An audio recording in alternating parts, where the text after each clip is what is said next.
Les émeutes de 1992 à Los Angeles ont débuté après qu'un jury eut acquitté 4 officiers de police accusés d'avoir passé à tabac Rodney King après une course-poursuite pour excès de vitesse. Des centaines d'habitants de la Cité des Anges, principalement afro-américains et latinos, ont pris part à des pillages, des incendies criminels et des meurtres.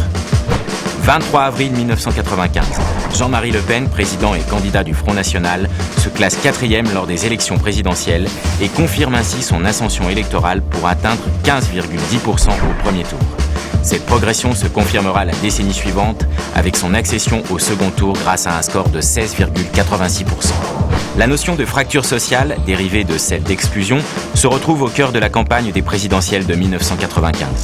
Le futur président pense qu'elle est porteuse de risques de troubles dans les banlieues, voire de menaces pour l'unité nationale. Et les collectivités locales vont alors devoir concentrer leurs efforts et leurs moyens pour réintégrer ces quartiers dans la ville et les habitants dans la vie sociale et économique.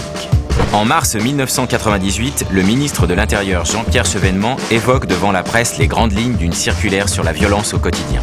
Police de proximité pour endiguer le développement des violences urbaines, vidéosurveillance, interpellation immédiate avec un traitement judiciaire rapide avec l'appui d'unités mobiles. Ces années 90 vont voir se renforcer les dispositifs sécuritaires.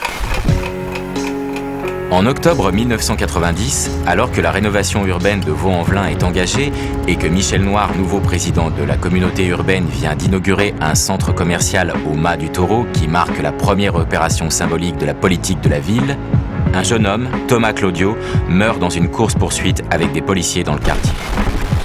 Le quartier s'embrase et le centre commercial est détruit par un incendie, 10 ans après l'été chaud des Minguettes de 1981. Alors que tous sont convaincus que la dynamique enclenchée ne rend plus possible ce genre d'événement. Ces émeutes, paradoxalement, vont pousser le Grand Lyon et l'État à poursuivre dans le sens d'une politique volontariste de renouvellement urbain. Lors des assises de banlieue 89, à Bron, François Mitterrand promet un plan de rénovation des quartiers défavorisés sur 5 ans. L'État reprend la main. Il cherche à mieux articuler les multiples activités déployées depuis une dizaine d'années et se dote d'outils d'impulsion ou de contrôle, au premier lieu desquels la délégation interministérielle à la ville et les contrats de ville. Et en janvier 1991, 13 sous-préfets chargés de missions pour la politique de la ville sont nommés, dont un à Lyon. Dans l'agglomération lyonnaise, on se saisit précocement de ces dispositifs. En 1992, le Grand Lyon est l'une des premières agglomérations à s'engager dans la signature d'un contrat de ville d'agglomération à titre expérimental. 200 000 habitants sont concernés, soit 18% de la population du Grand Lyon. La moitié des financements est dédiée à la réhabilitation des logements. Michel Noir dote le Grand Lyon d'un service développement social urbain. C'est un tournant dans la politique communautaire. La création de ce service vient concrétiser la volonté des nouveaux élus communautaires de s'investir dans la politique de la ville qui ne sera plus l'addition de projets communaux, mais une vraie politique d'agglomération. Ce ne sont plus 5 quartiers qui sont concernés, mais une douzaine. Et dans chaque grand quartier est mise en place une équipe opérationnelle avec un chef de projet unique sous l'autorité de la communauté urbaine, de la commune et de l'État. L'aménagement des espaces publics est devenu une véritable politique communautaire portée par le Grand Lyon dès 1989.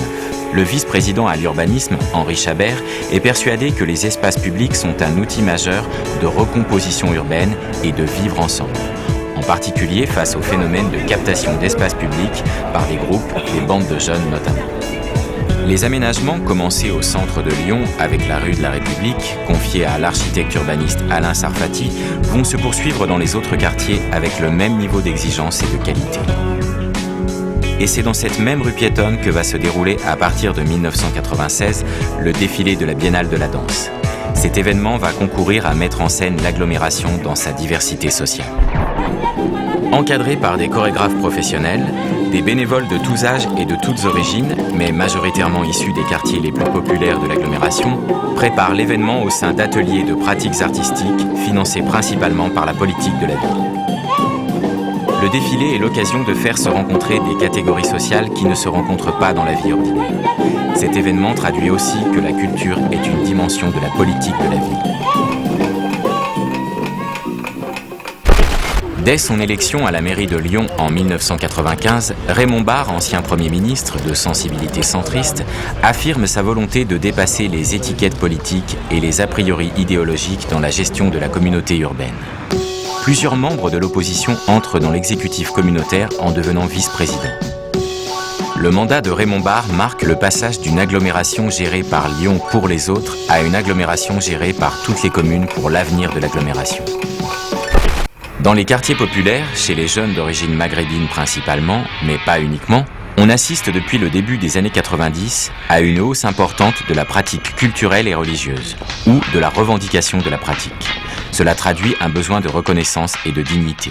Des municipalités, remarquant que la présence d'organisations communautaires apporte un gain sensible en matière d'ordre public, car elles réintroduisent un fort contrôle social, les reconnaissent et les installent comme interlocuteurs privilégiés ou bien les laissent faire pour s'assurer la paix sociale. En parallèle, les débats sur le port du foulard, sur le menu des cantines scolaires, des hôpitaux et des prisons, sur les jours fériés, sur le travail durant le mois du Ramadan, sur les lieux de culte deviennent centraux dans l'agglomération. Quelle attitude adopter ? Refuser ces revendications renforce-t-il la laïcité ou bien est-elle une forme de discrimination et de xénophobie déguisée ? Ce qui est sûr, c'est que la construction de la Grande Mosquée de Lyon est un signe fort de reconnaissance à l'attention de la communauté musulmane de toute l'agglomération. À la suite, d'autres mosquées seront construites pour remplacer les lieux de culte improvisés dans des caves ou des garages des cités HLM. Suite à la victoire de la France sur le Brésil, l'équipe Black Blamber est l'image glorieuse d'une France unie, au-delà de ses différences culturelles et ethniques. On se plaît alors à croire qu'au-delà des différences de ses populations et de ses territoires, la France est unie, que le temps des discriminations est terminé.